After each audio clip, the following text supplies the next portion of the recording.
Freedom isn't free. When you hear that in a song, or perhaps you see it in a meme, or maybe even a bumper sticker, what is the first thoughts that you have? That is a great question. And welcome everybody to another episode of the One Great Work Warriors. And this is the topic that we're going to be diving into this episode. Freedom isn't free. And I'm just going to pass it right away to Chris because I want to get his thoughts on it. And then we're going to all chime in and break this down because it's a great one. Freedom isn't free. Let's dive into this, guys. Thanks, Rick, for that intro. Welcome, folks. Another episode with the Warriors here. Yeah, I'm driving down the road and saw a bumper sticker, and I've noticed the sentiment, um, especially in certain areas.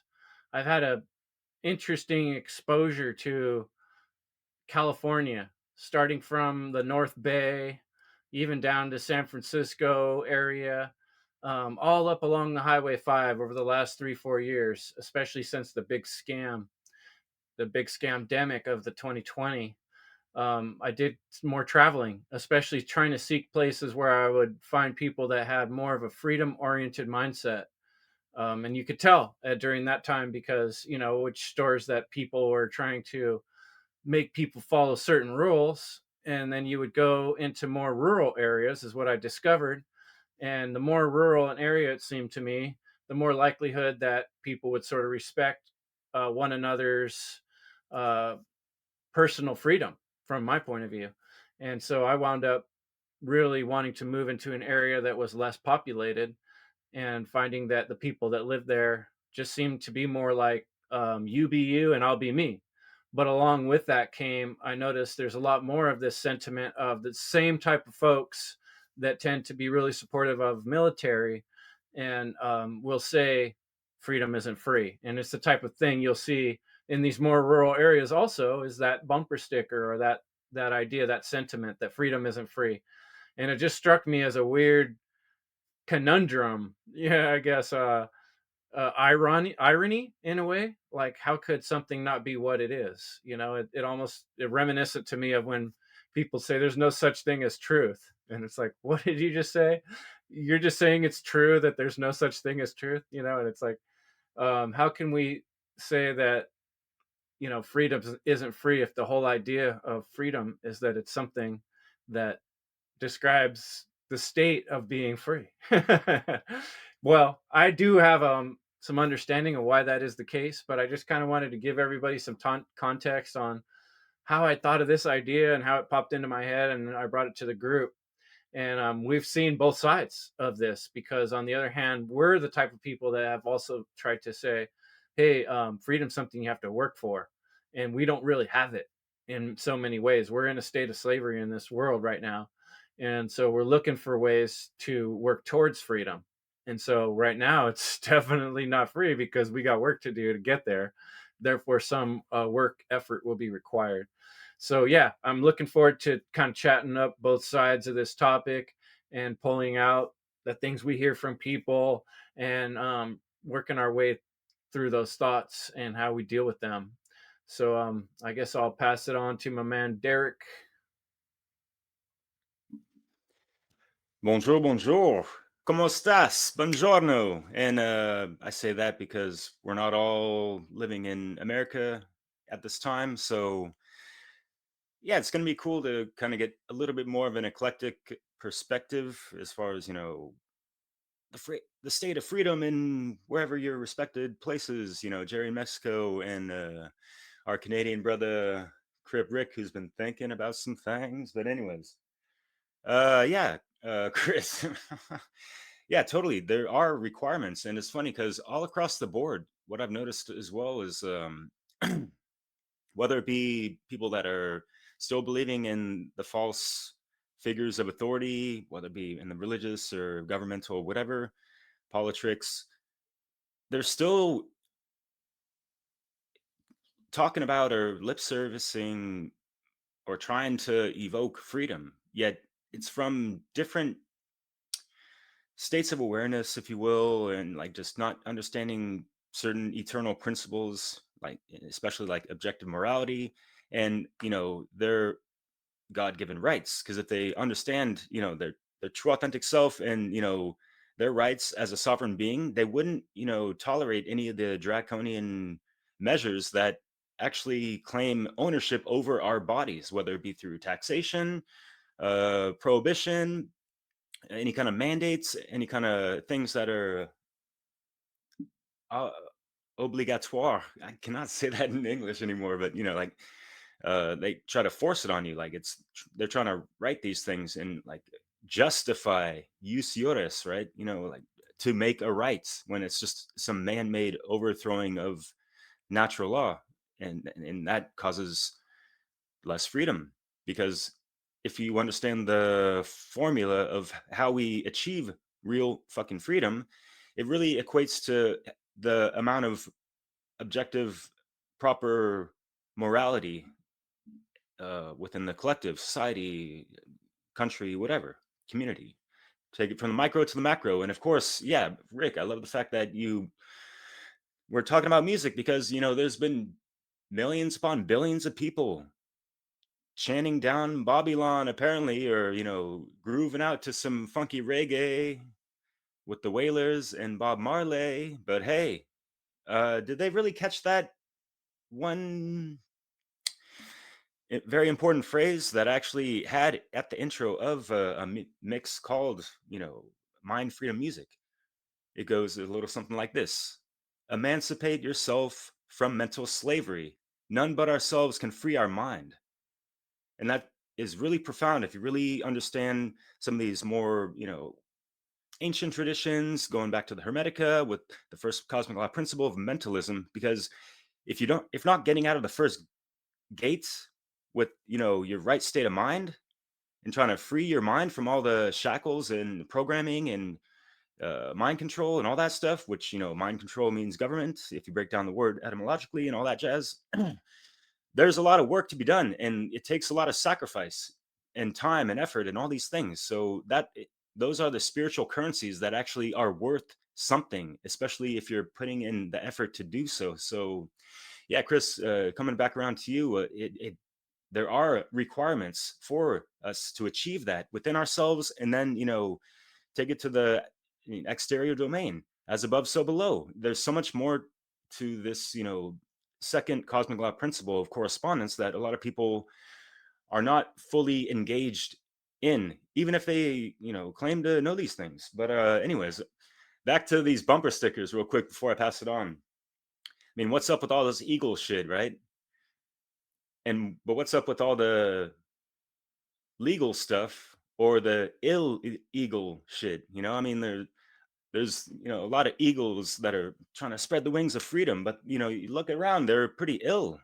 And yeah, like I love my grandmother, rest in peace and all that. I remember she had subscriptions to certain like veterans things to kind of support them, and she'd pass me down like shirts and stuff like that. And I remember there was like a big ass eagle head and like freedom isn't free and all this stuff, and like you gotta support the vets and all this stuff. And well, it's been a long, long, long time since it was more like militias back when we were actually fighting for true freedom against tyranny of the redcoats and all that jazz.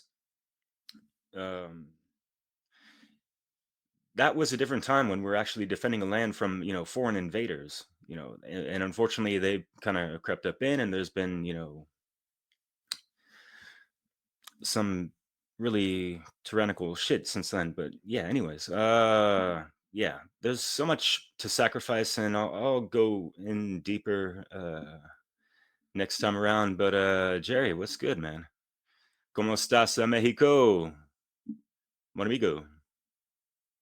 Oh, good, my friend. Can you hear me? All right. Just want to make sure.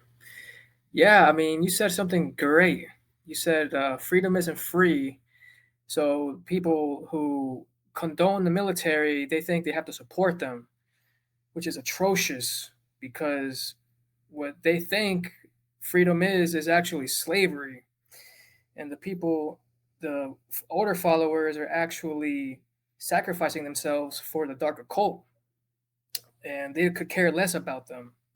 And then we have all these people supporting the order followers, so you can just imagine like the dark energy out there. But I guess I'm just gonna go into my notes. Someone was sentenced to solitary confinement for 5 years, and then he went to another prison not in solitary confinement, and he felt free. And I share this because I think it's an example of like the people out there that think they're free. It's like, oh, I just want less slavery. Like that's not freedom. Like freedom is no masters, no slaves. So yeah, I think I already addressed the military bumper sticker. Um, I could go into the etymology. So let's see. Freedom etymology comes from the Old English freedom, emancipation from slavery. And if you don't know what emancipation means, it means a setting free. And slavery means state of servitude, condition of a slave. So if you put freedom, oh, hold up, I have to now talk about free. The adjective comes from Old English frio, not in bondage. So when you put it all together, freedom, emancipation from slavery is not in bondage. That's a pile of shit. I'll pass it to Brandon.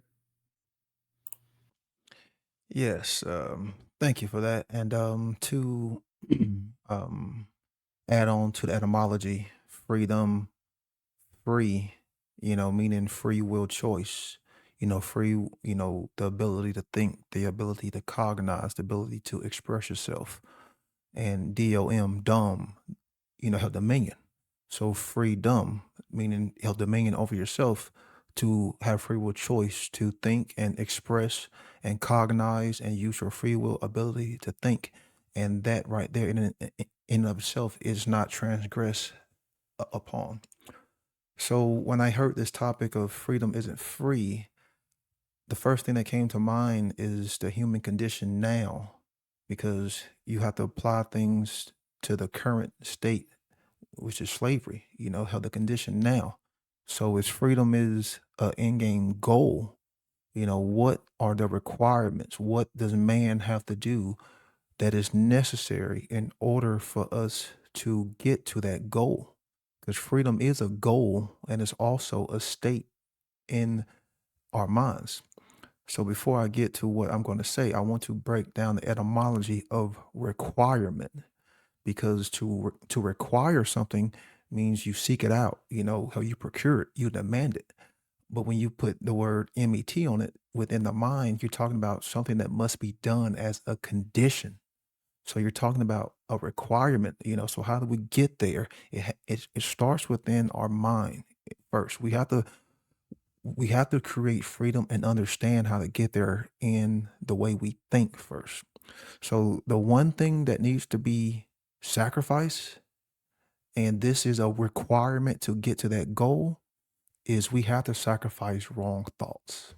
We have to let go of dogmatic religious ways of thinking, false axioms that we construct our worldviews on that are incorrect, that don't lead to this end game goal of freedom. Dogmatic religious belief is what cuts your mental thinking off. You literally put a box onto your psyche. And if you cannot think outside of that, you will never ever create the conditions, which are the requirement to even get to that goal. So we have to get rid of wrong thoughts. How we think is leading to behavior. So if we are getting incorrect behaviors, then we have to go to the root cause, which is how we think. Because if freedom is the overall manifestation of the collective individuals' behaviors, and we can see that we are not free, then by law, by definition, you can boil it down that the individual is not only immoral, but is thinking wrong thoughts. Wrong thoughts are what prevent your mind from being receptive to information. And what I mean for that is once you take in these wrong axioms, once you take in these forms of beliefs, these religious, dogmatic worldviews, then you start to build a construct within your mind, because think about it, these are concepts that social engineers feed us.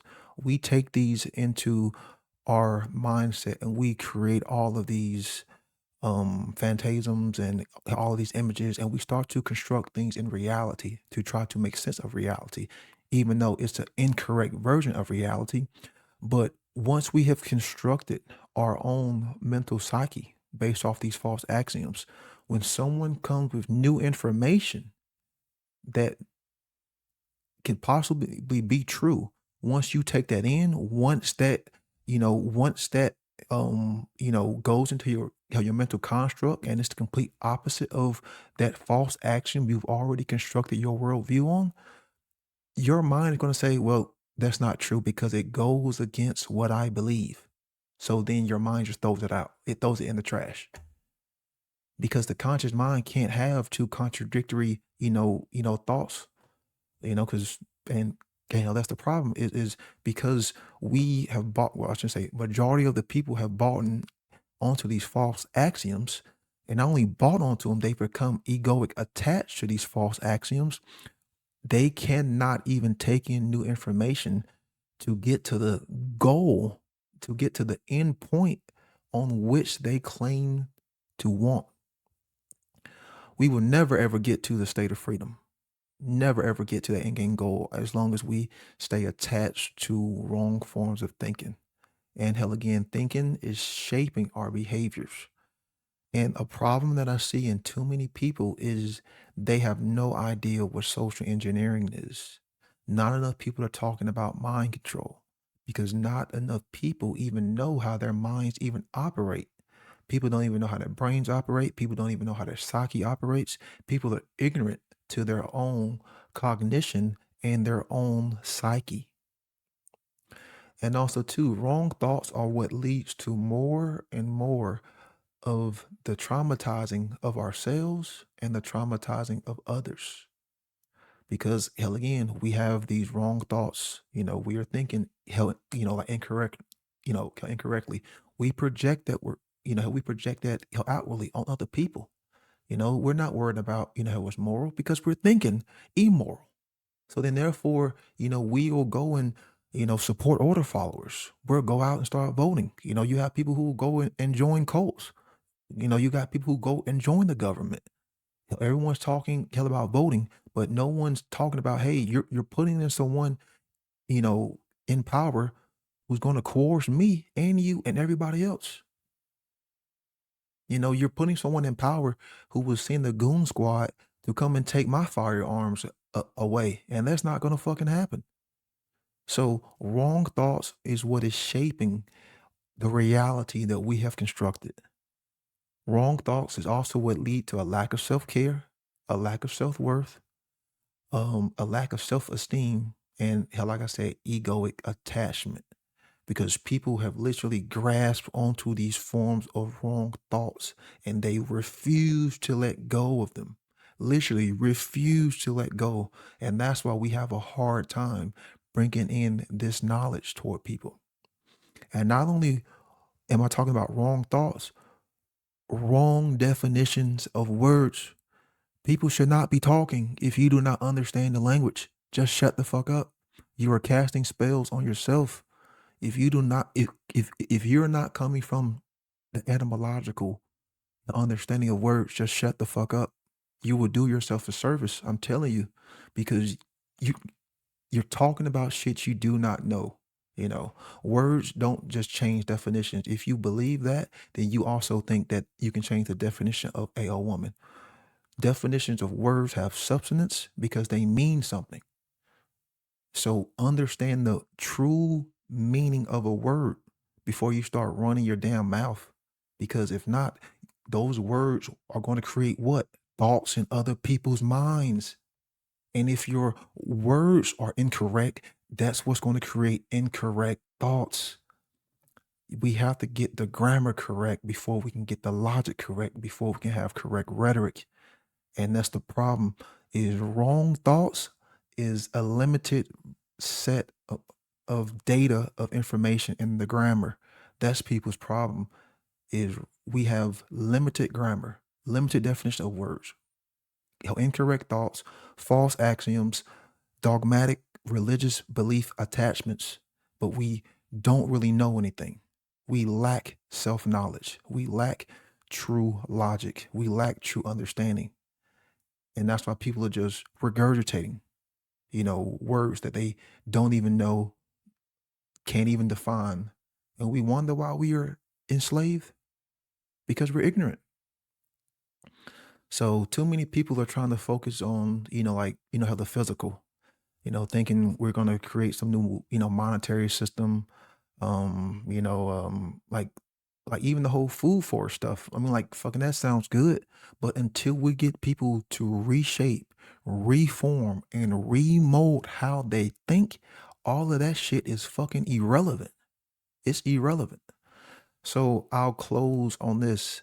I'm not saying I get to define terms, but I've always equated freedom with infinite possibilities with ultimate responsibility. And I think that's a good way to sum it up, because in a free society, you will have an abundance of choices. But in order to maintain that, you have to take some form of personal responsibility, not just in the physical realm, but also how you think. You have to be responsible for what you think and know how to accurately think and know how to accurately discern truth from falsehood. So I'll pass it on to anybody else who wants to take it. I will tackle it if that's cool. I'll add my little thoughts in here, and thank you guys. This is what I love about this group, is hearing everybody's thoughts and what they think on these topics that we bring forward. And I learned so much, and I love it. It's really cool to when we break these topics down, and I love to do it. Like I tell everybody, I do it a lot of the times. I try to get face on face with people and face to face in a group and talk about these things that we bring forward, because it's really fascinating to me to do that and to see where people are at. And when I brought this up, freedom isn't free. Of course, most people said, of course, freedom isn't free. There's sacrifices that need to be made. And so what I did is wrote down some bullet points, and hopefully I can sum up with a lot we kind of discussed, and I'm hoping I can do it some justice, because we had some great discussions, and pretty much all on the same page, which is, of course, sacrifices need to be made. I think people would think that, and freedom maybe has to be kept by force, and at the cost of what? Lives and our rights, which are then brought forth by through government and its rules and its laws, and then which in turn is need to be upheld by the police and military. They have to uphold these said laws, and then what do we get in turn? In turn, for your obedience, you get this illusion of freedom. And who cares if so-called freedom is upheld by immoral people and they're doing immoral acts and passing immoral laws, as long as we feel comfortable and safe and it's not directly affecting us. And what drives me crazy is whoever said that being free was safe. I don't ever remember getting that notice. But people are so comfortable now and want to feel this safeness. And I just don't, if you're truly free, there's no guarantee that you're safe. You can't have both to me. It's just, there's a risk to being free that I think needs to be discussed. And there's a big difference between sacrifice in times of crisis and losing or giving up your freedom altogether. And we see that a lot of the times. That's how they sell it, that, we're going to lose some of our freedoms, but you're going to be safer. Don't worry. Like, it's for your best. It's for the good, and that's how they sell a lot of this. And that's how we lose it step by step. So the point I think is really interesting is that maybe instead of total physical freedom, we might be talking about total spiritual freedom and the freedom of choice. This was a great talk I had just a days ago. And such an abundance of choices, you have no reason to feel bound or enslaved. There's no concept or comparison of free or not free. And this kind of ties into, Brandon, what you were saying, that as we always say, is so as we teach this and objective morality increases and people get a good understanding of what true rights are and principles, then in turn, freedom of choice becomes these freedom of choices become more free and more available. And it's just really interesting when I hear people say that. Like I had such great talks with so many great people over the last like 3 weeks, and it was really interesting. Like we kind of really agreed on all of this. That yes, for we hear that all the time. As I said at the beginning in the intro, like freedom isn't free. But I wonder how many people sit and really just analyze that one phrase, that one sentence. Freedom isn't free, and what are we giving up for this illusion of freedom that they're selling us? And unfortunately, humanity's giving up to me tremendous things and things I don't are going to be really hard to get back. So that's kind of where my thoughts are, and I really do appreciate all of you guys. You guys bring so much to the table and really get me thinking, and I hope it does that to the people who are listening. So that's my thoughts on it, and I will pass it to you, Jim. Thank you, Rick, and all you guys. It's great. I was thinking a lot about that. The irony of it, of course, freedom isn't free, and Derek mentioned earlier about mental slavery, and then Brandon just pretty much the whole thing was about like he just went off on mental slavery, the whole how it plays out, right? But it's like so like if freedom isn't free and people are saying that, but the people saying that don't even realize that they're not free. That's the irony of it, right? Free from who, right? Um, and freedom is another one of those words, like Brandon was talking about definitions that gets all screwed up with us, like with anarchy and Satanism. The misunderstood words, they get all misused. Morality, like and like how we were talking about ethics and values the other day, and objective and all, like people don't use these words correctly. And like anarchy means no rulers. That means freedom. To like to be to have no rulers, to have no one controlling you, that is freedom, right? So um when people say freedom isn't free, but they don't realize that like they're not free, because like if you have to pay or sacrifice your life, or you believe others have to for your ruling class, how that's implying right there that you're not free if you have to sacrifice for people who rule over you, right? Um, so yeah, it just doesn't, it's that mental slavery, right? And then like as far as us and like us just talking about this, and it's just like a weird thing that like we have to even talk about it, but that the sacrifice, like, is that we are talking about this. And if we get on social media and start talking about like the mental slavery and talking about the truth and all this stuff, we look like we're freaks. Like we're weirdos. Like people don't want to hear it. They don't want to hear it. They can't stand it. So like we are like taking that on, even though we know that people are gonna react this way because they are in that state of mental slavery. That like that's a sacrifice that we are taking on to kind of like you know struggle with the I don't know why I can't talk today, but the um the hopelessness of it, and also just knowing that people think you're an idiot because like or just they just want us to shut up and just shut up and watch Netflix and drink beers and sports and that, and like just have fun and not be so serious. So that's part of the sacrifice of trying to get people just to understand that you're saying freedom isn't free, but you're not even fucking free, you idiot. So like that's just kind of That's why we're doing this. But I'll pass it back to Chris. Thanks, Jim. Yeah, you hit the nail on the head for the direction I was going with this too, because and Rick too, with conversations with people. That's usually my inspiration for what to talk about, because I've gotten into conversations with people and we hit a wall at a certain point in the conversation, and later I analyze it, try to figure out, well, how might I have said things in a different way or asked questions in a different way to not get so much resistance from this person, right? Or how can I understand where they're coming from? So the next time I have a discussion with someone that says a similar thing, perhaps my answer will lead them in the right direction.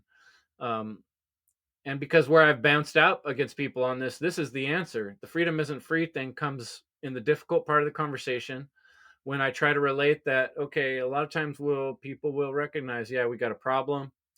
Yeah, there's a lot of people suffering. Yeah, there's a lot of deep layers of corruption in our government.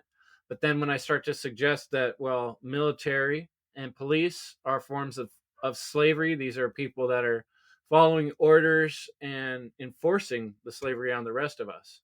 Oh, now a lot of burrs come up on people, because understandably, brother, sister, cousin, uncle was in the military or as a policeman, and they like to see that person as honorable. And whether it's a church or a meeting of the community, people want to like have the veterans stand up and clap for them and be proud of them. And to hear me say, well, it's wrong that they went to the military in the first place, because they shouldn't have signed away the most valuable thing, which was their choice to say no. um, when as soon as you sign up for a military, then they say kill, you're supposed to go kill. Otherwise, you're basically the enemy. You might as well be the enemy. And we all know that there's a lot of things our government has done over the years that aren't honorable. And so signing up with them, signing your name in blood, is becoming a contract killer. And this is where the conversation gets difficult. People get offended. And that's when they say to me, then, you shouldn't live here because, people died for you to be here. And their point is, this is the freedom that we have. And they even might be able to see that, well, it could be better, but it's pretty good. Look, I got this space, I got a house, right? I got my kids in college, my brother works at a university. A lot of people have all these reasons and justifications where, look, things are great. We have freedom, and people died for you to have it. So you're an asshole, or you're a terrible person for bringing up this idea that it's wrong to be a policeman, or it's wrong to be a military in the military, or it's wrong to be a politician. And that's the most difficult crux of these conversations with people. And I think it really comes down to value and cost. I want to ask people, like, okay, how many lives does freedom cost?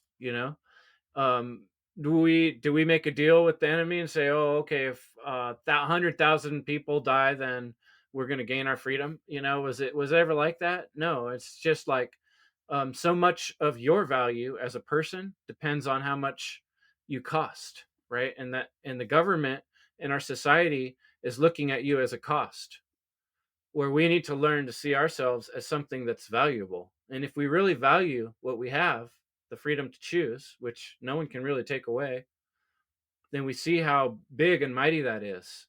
And how someone from the outside calling us a cost is like basically putting out a big middle finger to the universe and the creator itself.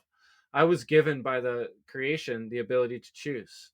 And that's one of the most valuable things we have as beings. And that, if that value is totally understood, I wouldn't be so quick as to give it away and submit the value of that ability to choose to another group of people or an entity that's even non-human, like a government or a corporation or a military, where the whole idea is that there's a chain of command and you have to do exactly as you're told. Doesn't matter what you think about it or what your choice might want to be. You do what we choose for you.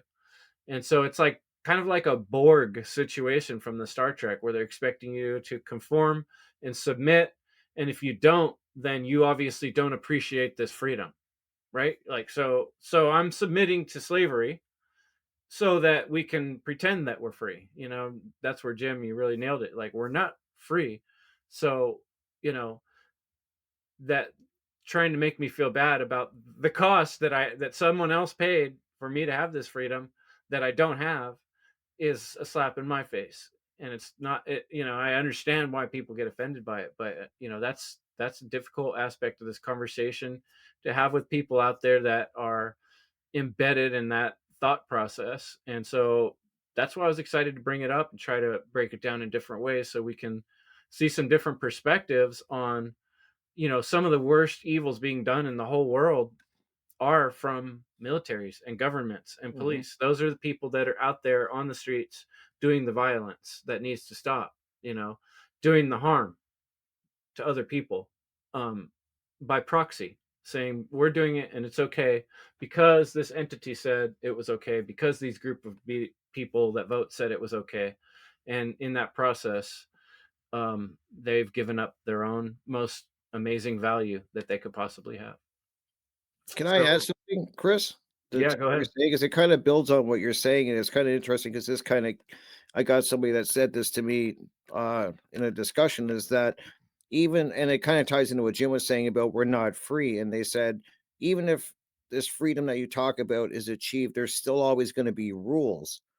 And I kind of counteracted and said the freedom I'm talking about, it wouldn't I don't think it'd be called rules. Then you get into more that they're agreements.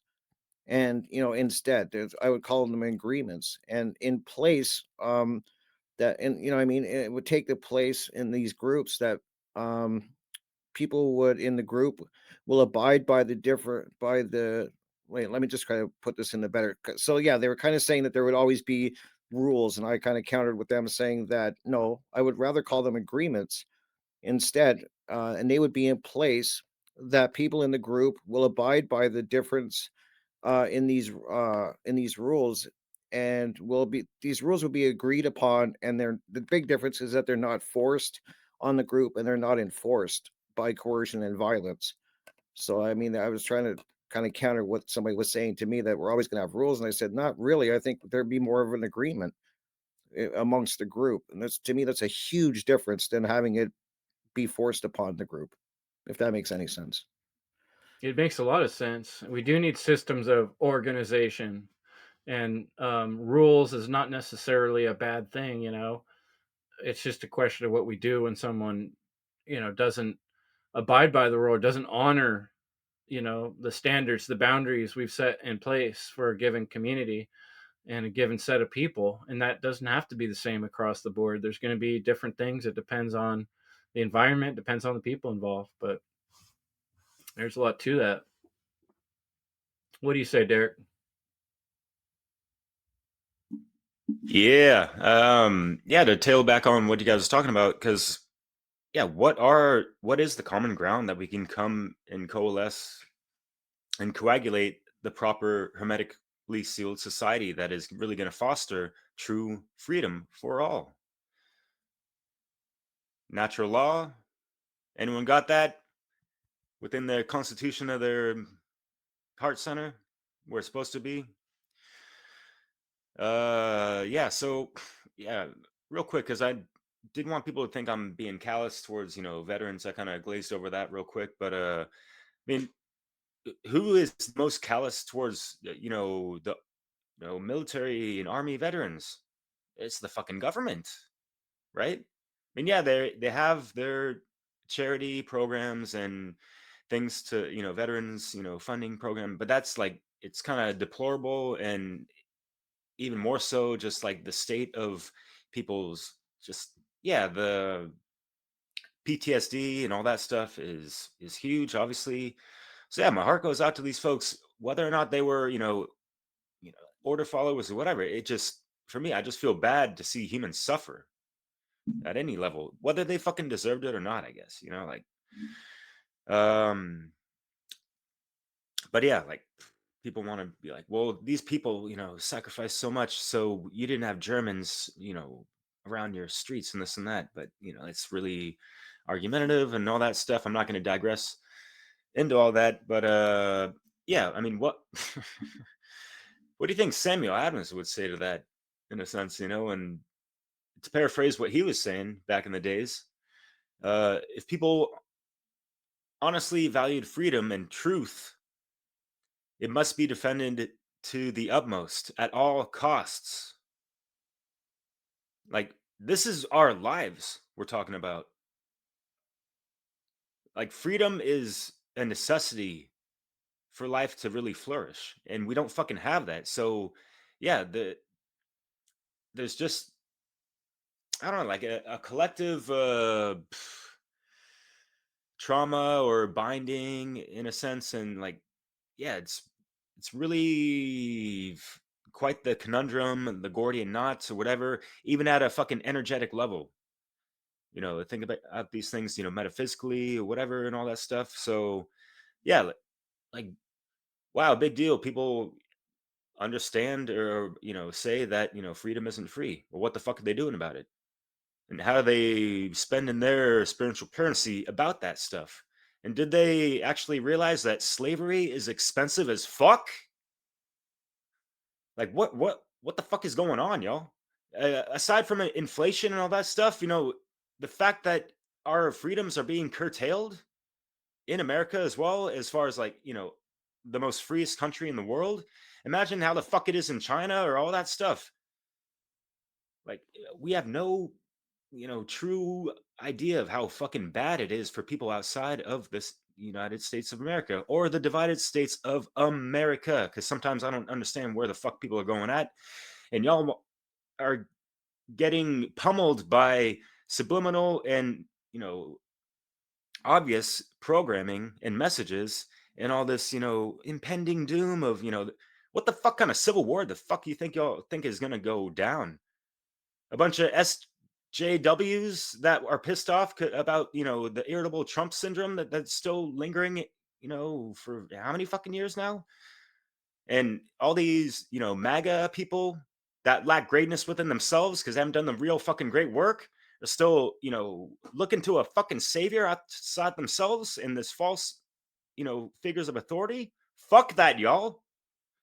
Do the fucking work. That's the cost you're going to fucking pay. And guess what? It's going to be a lot less expensive and a lot less physically and mentally and financially damaging, possibly, if we nip this shit in the fucking butt. And with transhumanism breathing down our fucking necks with this AI bullshit that I see every motherfucking day, it's rampant on Facebook ads and all this shit. What the fuck, y'all? You think freedom is bad right now? Do you understand what the fuck is going on? If people go into, wanting to be a transhumanist, that's the end of their fucking free will. And they've already talked about this in Davos and all these motherfuckers. In the WEF, Klaus Arnold Schwab.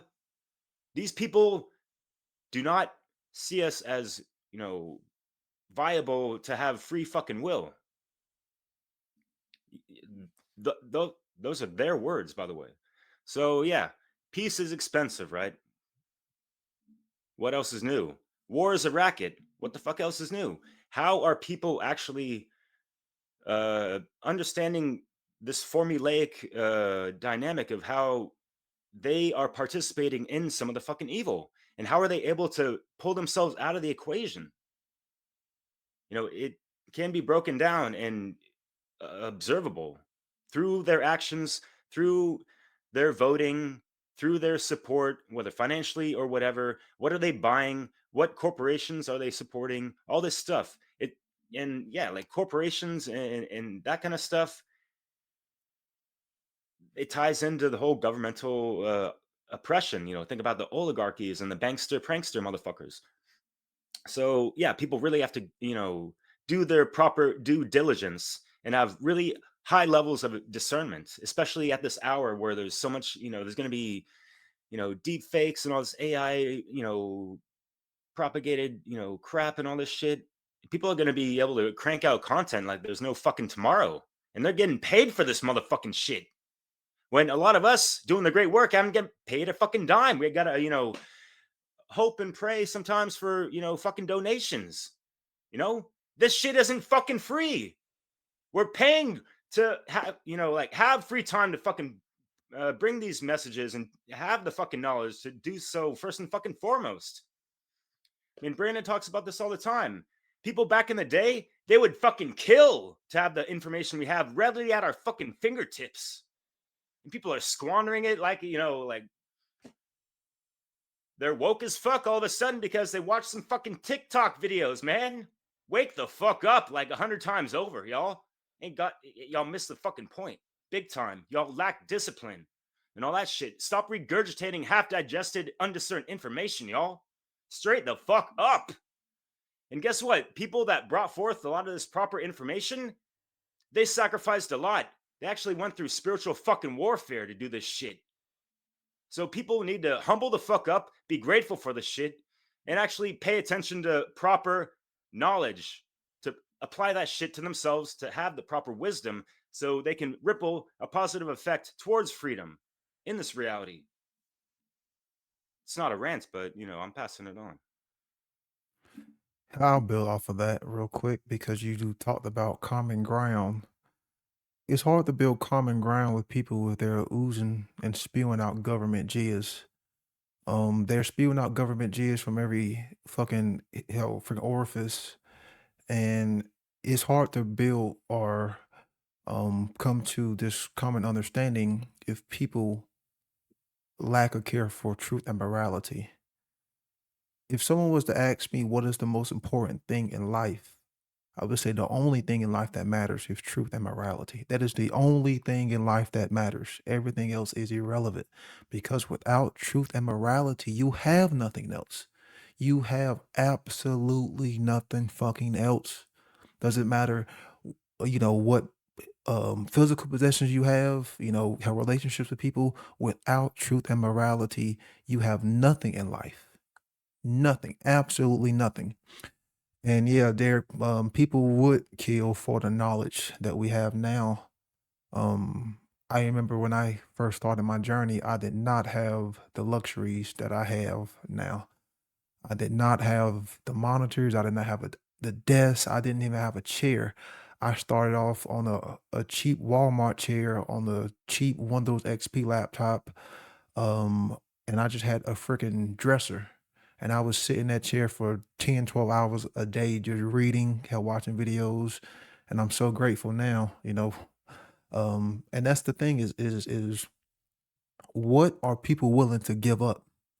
Not just to get to, freedom, but I talked about getting rid of wrong thoughts, so once those wrong thoughts are expunged, expelled from your thinking, from your psyche, what are you going to replace those thoughts with? So there is a level of education, there is a level of time and attention that is required in order for you to become knowledgeable on these concepts. So what are you willing to do? What are you willing to give up?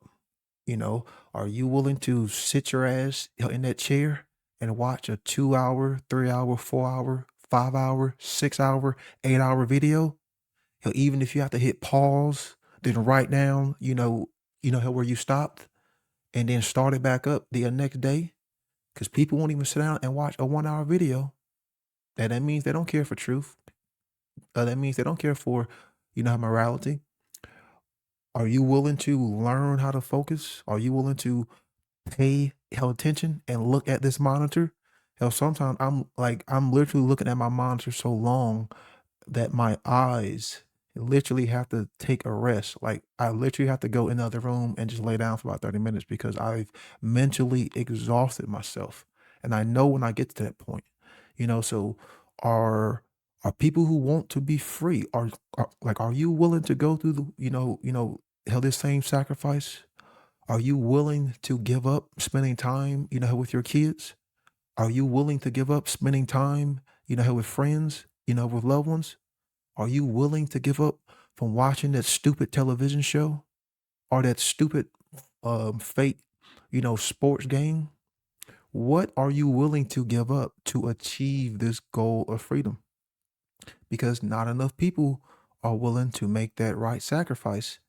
And when you look at what the etymology of sacrifice, because sacrifice and requirement are two different things. The etymology of the word sacrifice is the act of offering to a deity or the destruction of something for the sake of something else. So, what are you willing to get rid of or destroy in your own personal life in order to receive or in order to attain the possible goals of freedom? You have to want it bad enough. You have to care enough to even, say, hey, maybe I'm not going to spend this time, with my loved ones because I want to educate myself. Hey, maybe I will sacrifice some, some sleep. And instead of sleeping 8 hours, I'll sleep 5 hours. So that way they'll give me 3 hours to educate myself.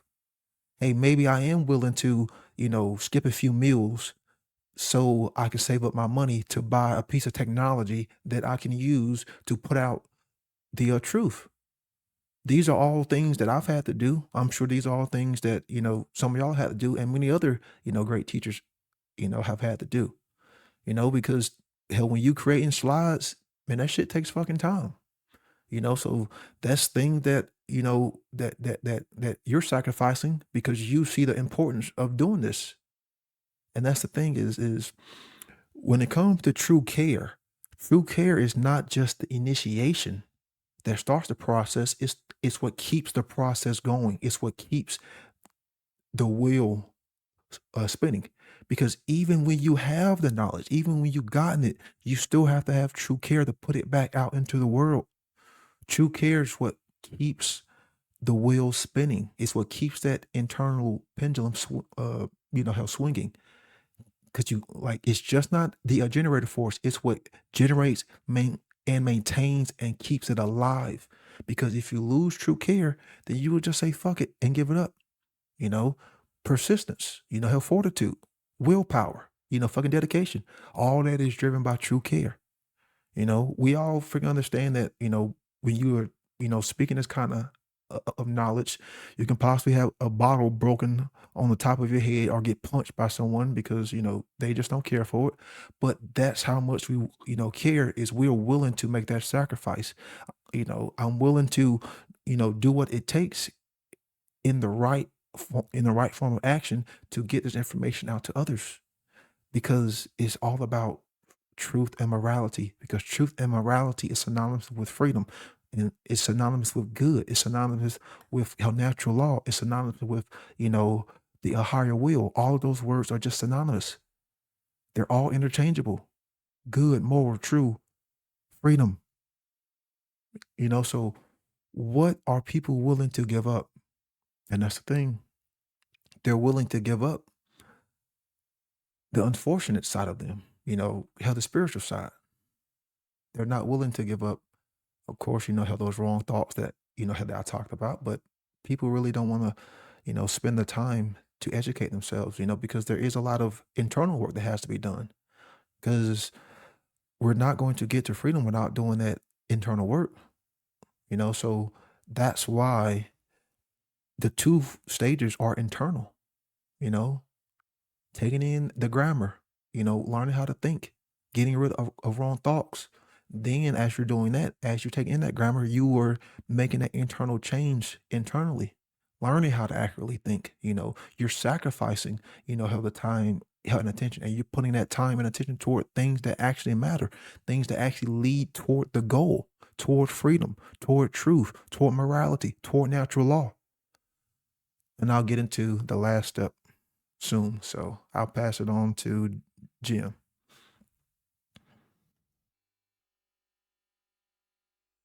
Yeah, I heard you say, what are you willing to give up? But that seems to be the most thing that people are willing to give up is taxes, right? Like freedom isn't free. That's part when I thought about that, a bunch of times, like it's freedom isn't free sounds like a justification for taxes. Like it's a price that people are willing to pay. Again, part of that mental slavery. And also, like it's a patriotic thing, like in the page I think Chris mentioned earlier, the Patriot Act. Like, so people are willing to give up more freedom to be free because freedom isn't free, right? And it's like people are willing to compromise their freedom to be free. That's what freedom isn't free. That's what it means. Like that's the mindset that like people are willing to forego or like freedom to be free, right? That's basically the that's why you brought this up, Chris, right? Because it's such a mind like fuck. It's like um Yeah, you I got it. You know how I love those puns, and yeah. you Yeah. know it's But funny yeah, I too. mean You're saying patriotic. I never thought of yeah. it before, but patriotic. All right. Yeah. You gotta pay for it. um Those that's bad guys gotta pay too, right? yeah. It's let me see. I was gonna say something about I mean I totally hear what you're saying, Brandon, about the sacrifice that people gotta, you know, make to spread the word and that, but it almost seems like we keep talking about this mental slavery. The people can't even get past that part yet to to understand that that we are living in a slavery, you know, and to all like to varying degrees, and just to get them to understand that first. And I could just share a quick story that happened today, and this is a weird one because I know like my kids are in school, and that's kind of like not it's frowned upon in the freedom community, but that's just the way it is. But I got a call today from the attendance counselor or whatever at the kid's school that my son has like 15 latenesses and they're gonna put him in detention. And so to call him back is like, but it was like I did call him back and he didn't answer. I left a message that he's not going to be in detention, that he's coming home with me. But I was able to, even though I'm not happy with my kids going to school, and but it's a choice that I made. This was an opportunity to show my son and my daughter that see these people actually believe they have the authority to like detain you and own you, and that's part of this indoctrination, this belief in authority, this mental slavery that they are pushing on us, like that I went through. And it's like, see, like you could see this firsthand, like how you're not truly free. Like, yeah, they're not gonna forcibly like drag you into the detention room, but they're threatening you. And there's enough like of that fear that they're putting in you to that'll make you want to go. So, but and then I also explained how this escalates into, when it comes to cops and that, and like you didn't cause any harm to anyone, but they feel they have the right to pull you over and detain you and use that threat of violence against you. So, but it's like, but you believe they have the right to do that because you learn this kind of stuff in school. They're pounding that in your brain, this belief in authority. And so that's really it is freedom doesn't exist. Freedom isn't even a word really without authority being in place. Because it's like you don't need freedom from anyone if there's not rulers. I mean, yeah, people could like kidnap you in certain circumstances, but there's not like some kind of ruling class. Like say when the Indians and before the Europeans came, they didn't have governments and that that ruled over them. It wasn't until like they didn't need to be free from. I don't know if they had a word for it, but what I'm trying to say is that freedom only really exists when you believe in authority. if that makes sense. Um, so it's like, yeah, free from who? But I keep saying that. But I'll pass it to Jerry.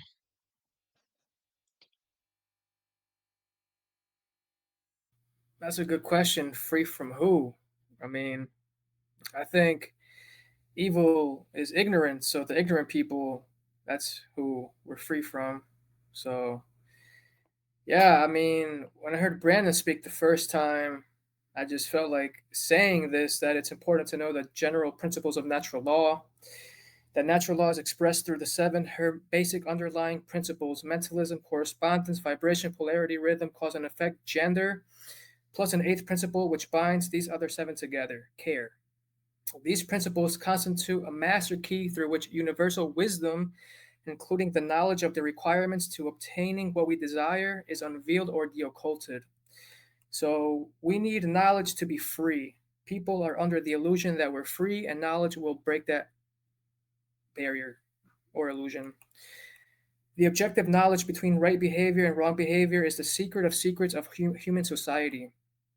Joe Murray said in his song Natural Law, "For freedom, we must accept what's objectively so," meaning objective reality and morality.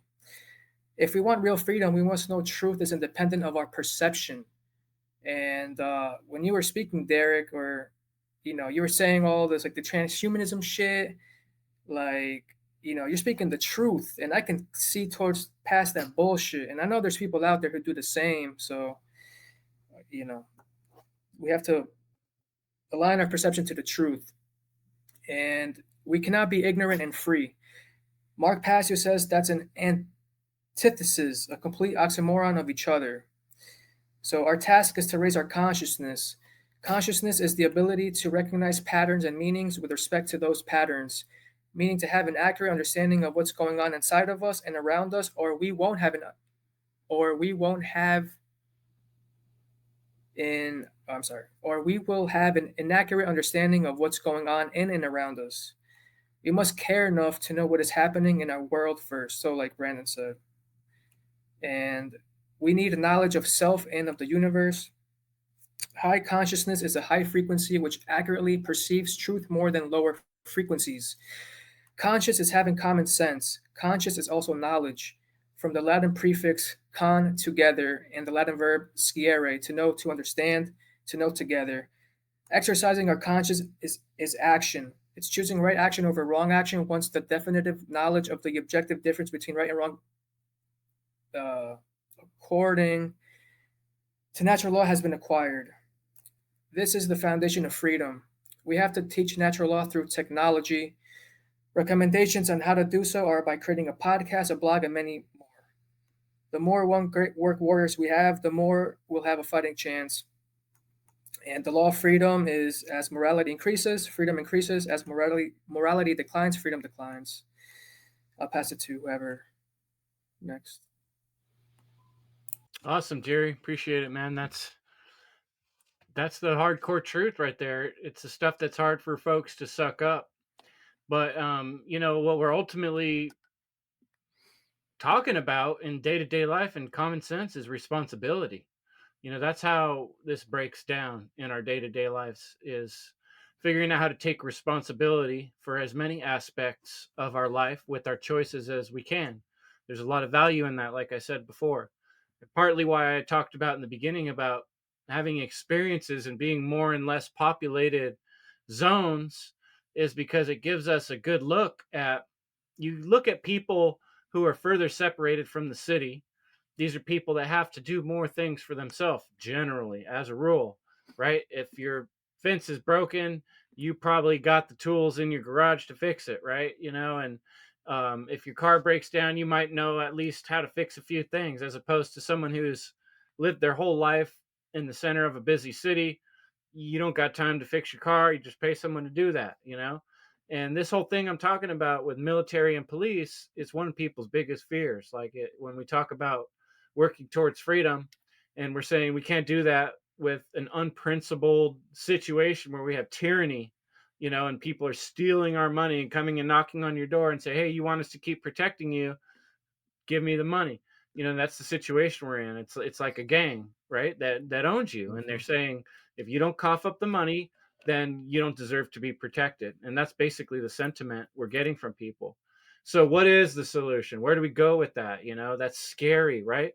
Well, the truth is that people can work together to defend themselves, and many times that's actually the story of how this great nation was formed, is that just regular people like you and I hid behind trees and shot these fools as they're trying to take over our land. We said no. And if enough people did that, it didn't have to be that organized, They just had to be organized in understanding that none of them wanted to be owned by these people. They didn't want these people showing up in their house and looking through their stuff, doing whatever they want, right? Nobody wants to be a total slave. And so a lot of this is becoming responsible. And a lot of becoming responsible in today's world is recognizing that this addiction to tyranny, this addiction to letting other people do things for us, where you just click a little box or push a little button or just put your taxes in the little machine, the transhumanist machine, the more you're giving away this responsibility. Then one day you do want to fix your own car, or you do want to fix your own fence. Some authoritarian's going to come along and say, "Oh, you don't have the proper paperwork, and you can't do it until we say you can do it because we actually own it." And that's what it all breaks down to. So, the best allegory I could think of is we're used to living on crack. You know, like you can imagine a neighborhood, a really bad, terrible neighborhood where everybody's on crack. Nobody in the neighborhood, everybody's doing crack. They want everybody else to do crack too. That way they can feel normal, right? And so this whole situation is everybody's got this peer pressure because we're used to the crack of having this safety net of there's the military and the government and the police to protect me and save me. So I don't have to worry about these things. It's all farmed out, right? But getting off the crack means we learn to defend ourselves. We learn to defend our own communities. It means we might have to get better at communicating with other people in our community, down the street, down the road. It means that we have to learn how to fix things in our own community, or make decent relationships with people that can fix things and that trust us because we've done good things for them back and forth. And so this is done with people we know, people we can see, people we can talk to, not people in some other state or some other country or part of some big gang that's coming along and telling you, well, this is how we do things. You just put your quarter in our machine and we keep you safe and we fix you. So that's the crack that we need to get off as a human race.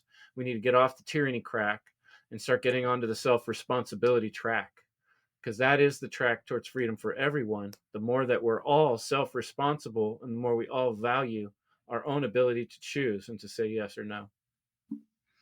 Boom. Yeah. That was We awesome. definitely gotta keep it and get back on track to the trains of thought that are hermetically sealed, going back to the first, principle, mentalism, and really, pay attention to what Brandon was talking about in the beginning there. But yeah, I definitely understood when I had to listen, and I'm definitely down with that crack pipe demolition. And yeah, people really just need to throw themselves on the Athanor and burn their falsehoods away from their true authentic being. And that goes back to like Odin's sacrifice, if you will. And that takes so much time and effort and all these things that it's not free, because what do people do with their free time and all this stuff? What the fuck are you doing watching Netflix? Like, is it really the time to be resting on your fucking laurels? What are you really preparing for?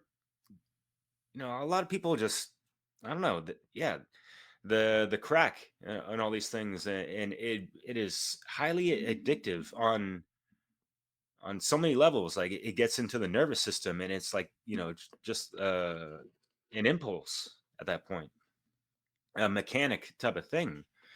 So I wanted to mention a couple things, uh,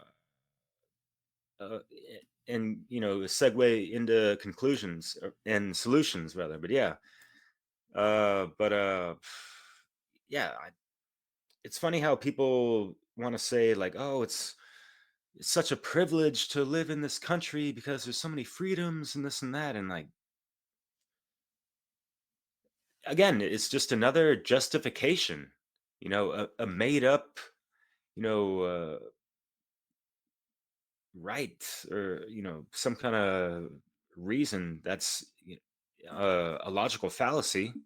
If you're, appealing to false authority, and really, y'all gotta check out the Trivium and run that shit through your brain and understand the triunal brain as well. And understand that, yes, freedom under natural law. If you haven't checked out any of their conferences, there's at least 3 of them, a 4th one coming up at the end of this year. And yeah, there's been several, if not, dozens of presentations that speak upon things that are relevant to this conversation. And one of the things that popped up today, Brandon Martin threw out like 50 of his slides from one of his presentations of I think it was funnel 1 or 2. Chris, you can correct me on that, but yeah, I mean, just some friendly resources to check out. And also just to say, like, yeah, Brandon's been up in there. Rick, you're co-organizing, hosting, and all that stuff. You had a great shadow work presentation. Chris, you've been up in there since the beginning and all that jazz. And I had the pleasure and honor to participate in that last year, as well as Leslie Powers, of course, and a lot of friends, Will Keller and Logan Hart and all that. And Corey Anderlet put on a summit of like 50 speakers under the title of, End Slavery Now Summit, or Freedom Summit, if you want to make it short. But, and a lot of folks on this panel, at least half, were on that as well. And yeah, for over 10 years, I think I've released a music mix called Mind Freedom Music, if you will. As I mentioned with the whole Bob Marley intro to that. So, and yeah, like I put out around 300 videos, all for free, all during my free time. And it takes, oodles and oodles of time to even, mentally compartmentalize what the hell I'm going to do and, blueprint these things out, all these projects and all this stuff. So all that stuff wasn't free. And it's, to help people. My moniker, DJ name, whatever the fuck, is called Awaken Your Mind. Because if you don't have the mental shackles removed from your brain, you're not going to be an effective player on the fucking battlefield that is this fucking spiritual war played out on the 3D fucking level.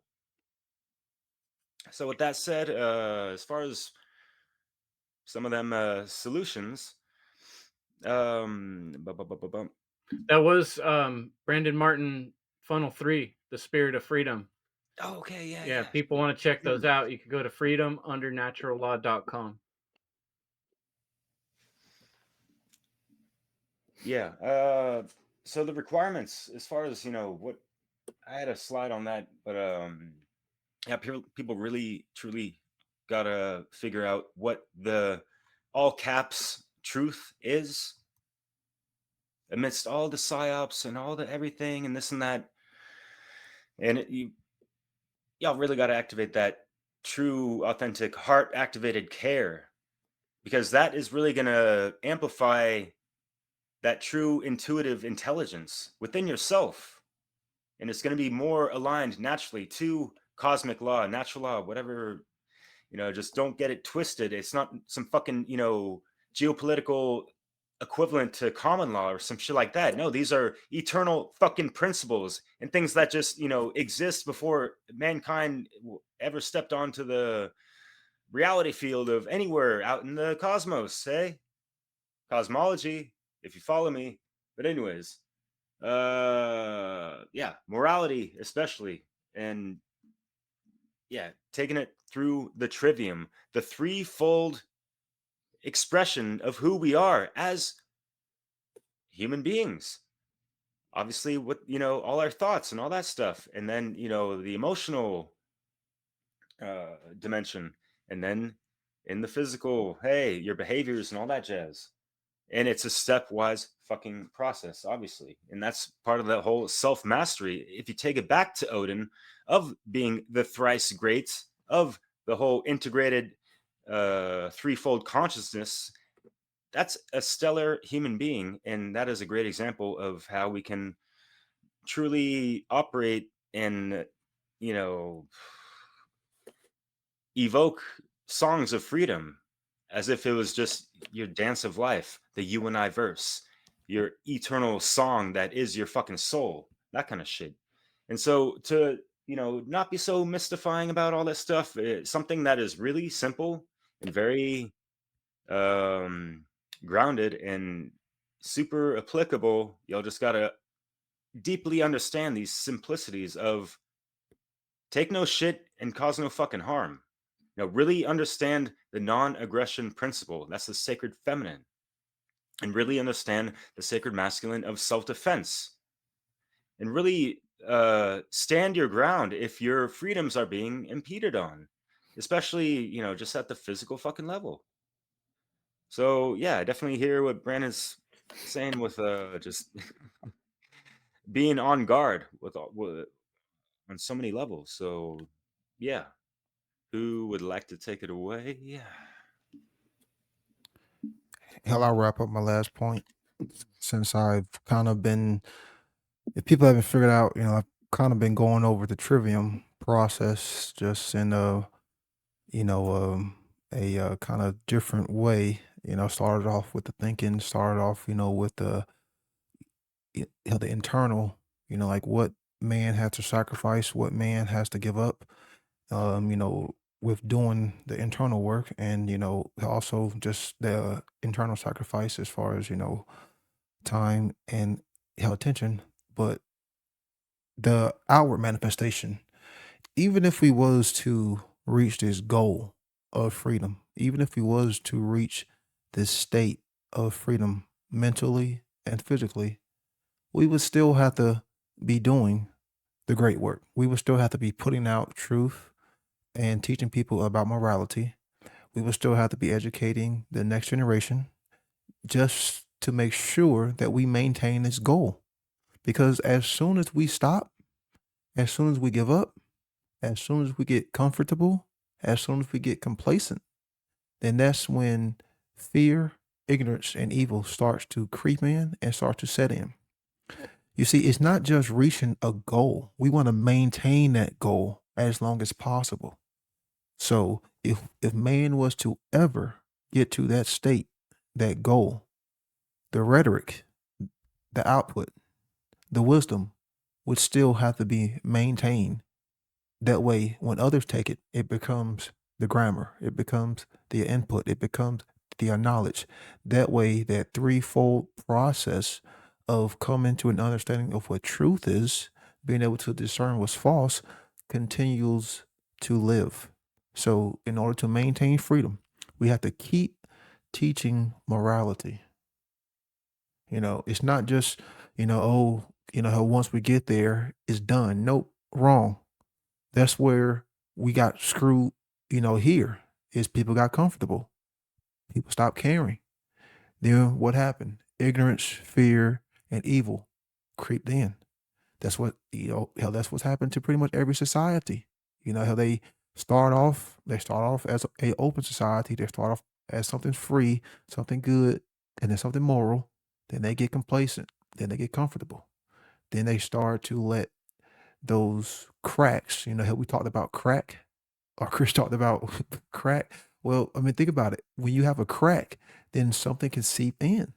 We cannot have any cracks in our foundation, and that's why it's important to have a solid foundation to build upon.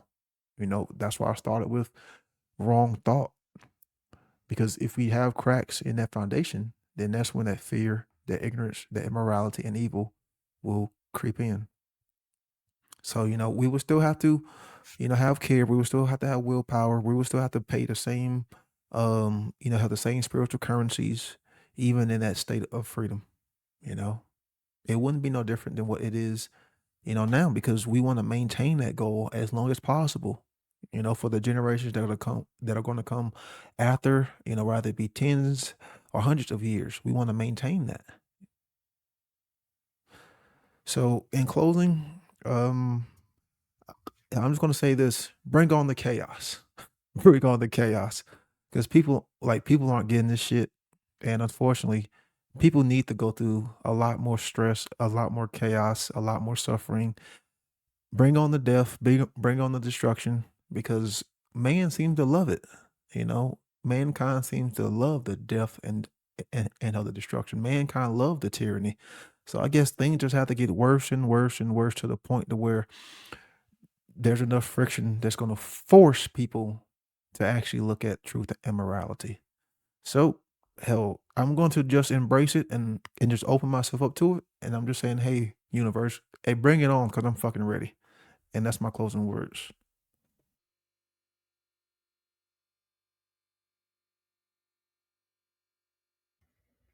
You know, the crack in the foundation, a while back I did some research about the Liberty Bell. What's trippy about that bell is when it was very first delivered, when they first opened it, was when that crack was discovered. And it's funny that it's this iconic symbolic thing of our liberty, and it's always had this crack in it from the very beginning, to where That's it's not even interesting. a usable bell. And so it sort of shows how, even in the original documents, people were trying to get away with, yeah, we're free, but it's not those black people, and not the women, of course, right? They were always trying to sneak in some bullshit like that from the very beginning. It never was completely free, and it's always been something that supposedly we're working towards, but a lot of us can see the way it's going. It seems very obvious that it's going in the opposite way in many ways. Mhm. But Jerry, do you have any last words, or Jim? Go to Jerry first. Yeah, I have some closing thoughts. I might as well start.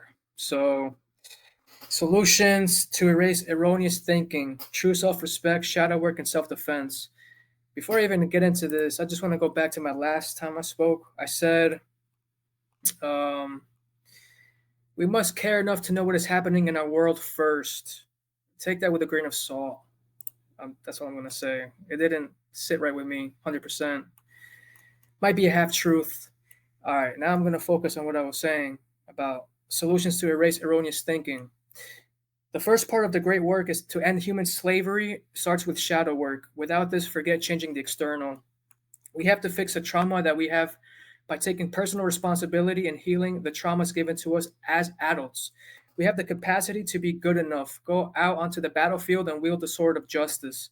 Confront all the reasons we haven't done that. Stop making excuses for ourselves and others. Look at all the negative things about us and don't deny them. The first step of initiation onto the occult world is to stop lying to ourselves. That's the first rule of the occult. That's the first rule of the world of the occult. If we fail, it's because we failed. Owning it is required. Saying you want freedom does not make it happen. Action makes it happen.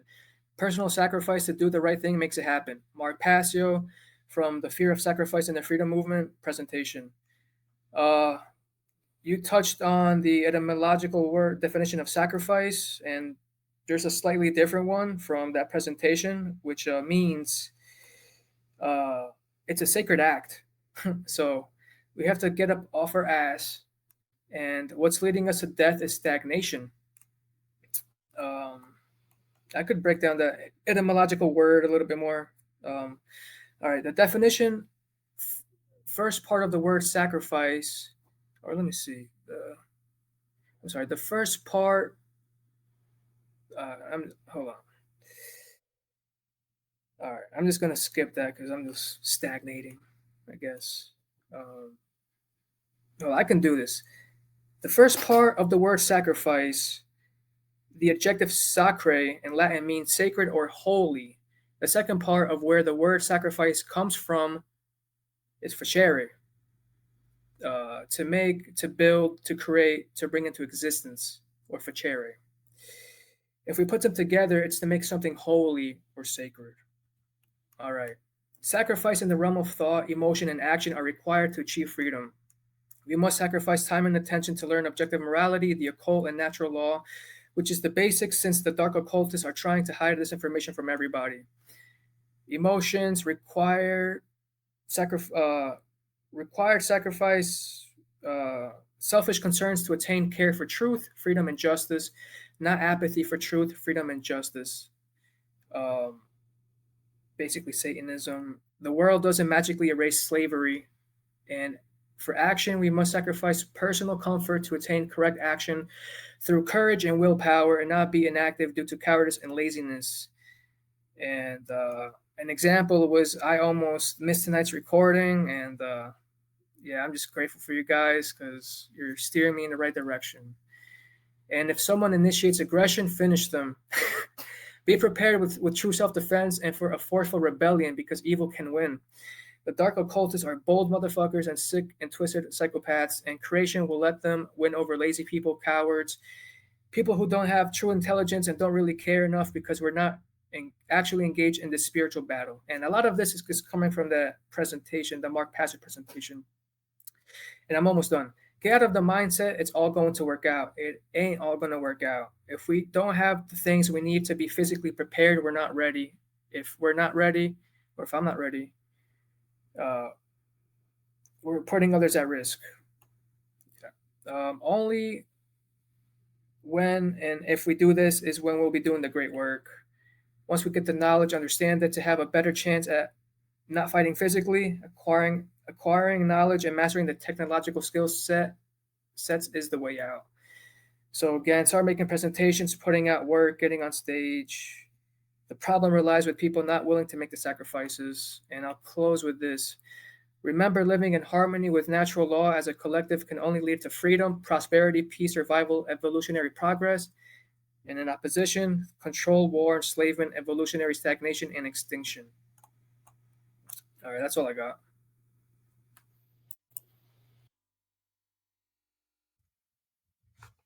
Oh, thanks, Jerry. Thanks, Jerry. Good. Yeah, well, just thank you to everyone as always, and it's grateful to be here. Yeah, just if anyone's listening, think about freedom. Like, just trying to get people to really process what freedom truly is, and I don't know why I'm spacing out, but uh, It's getting late over there on the East Coast. yeah, That's true. I knew what I was gonna say, and then I lost it. But it's just weird that that we even have to have this discussion, and that people do not know what freedom is. I remember I had a conversation with a friend a couple years ago, and he was just like, "What is freedom anyway?" And what is it? It's just like it's like a catchphrase. It's like a trendy word now, and people just throw it around. It's like that's just the way that freedom is. It's like people don't like even want to like be free. But um, anyway,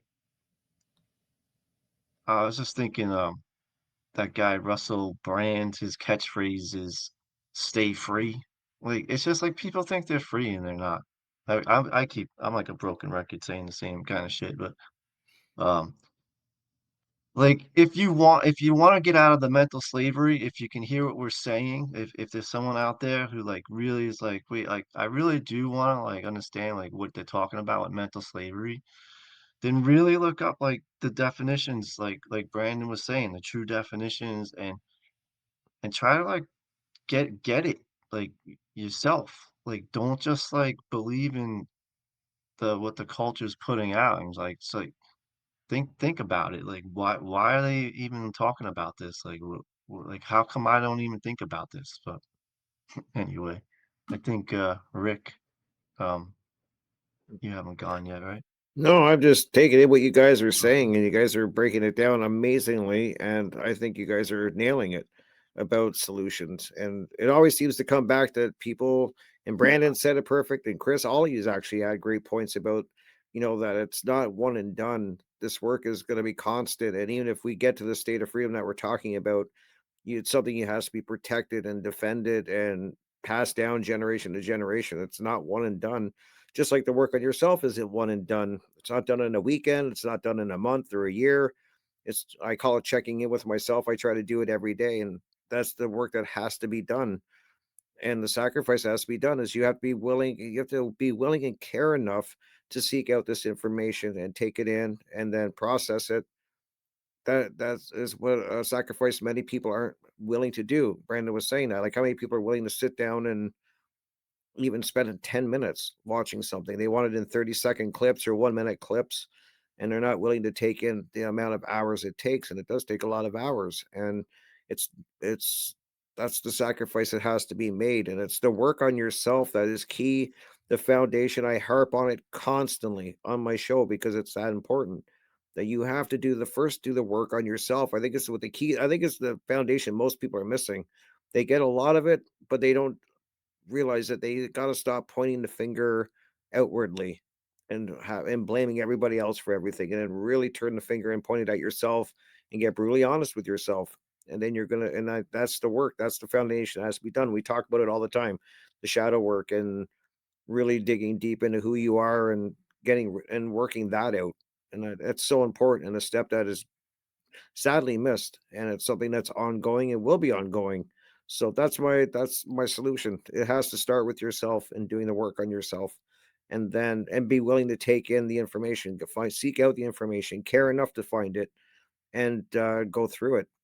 That's really where it starts. So that would be my advice. I hope people will do that. But Rick, Ha! it sounds so hard. I know, eh? It's tough. That's why it's Right? called work, right? Exactly. What it all Shadow breaks down work. to, it's hard work, right? Yep. The more we take responsibility, That's so key, man. our Yep. health, right? How we handle our health, your own personal health, and those around you, your ability to deal with health problems, your ability to educate yourself, you know, your ability to get your food, get your water, all these things, but it all breaks down to, in the end, your ability to deal with your own mental psychosis, because we've all been traumatized by Mhm. this tyrannical and overbearing gangster of a daddy, that we call government. And we've all been indoctrinated into all these systems. So we have to work on learning self defense. We have to work on learning um, mental and spiritual self defense, right? How to protect ourselves in our own mind from ourselves. And a lot of it comes down to just that mindset and being able to kind of turn this thing around and learn to be a warrior instead of submitting to the Borg and getting that tyranny crack to survive another day so you can feel okay. So, thanks for joining us, folks, and exploring this wonderful topic with these 6 gentlemen. And we'll see you again soon. We're going to keep coming at you with hard hitting topics and doing that hard work and working towards the freedom that we can. That's right.